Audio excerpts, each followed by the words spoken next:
Những sự thật ít người biết về TikToker, phần 700. Tường Hồng Phú ngoài đời khi không loạn ngôn, tèn tèn thì vocalist chỉ có đỉnh nóc kịch trần, từng hát phòng trà thì tự hiểu đi nha. Cao máy hả?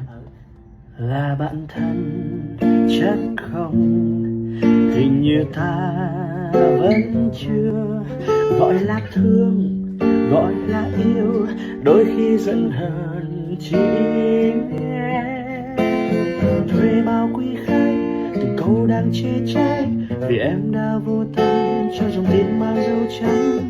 Tên em không khó nhưng tìm em hoài không có, giờ anh chỉ nghe ra thuê bao quý khách mang em xa cách, Google không cho anh biết, tìm em lại ra giết, nhắn tin đôi ba câu nhưng tình yêu em chôn giấu. Anh muốn nghe em trả lời.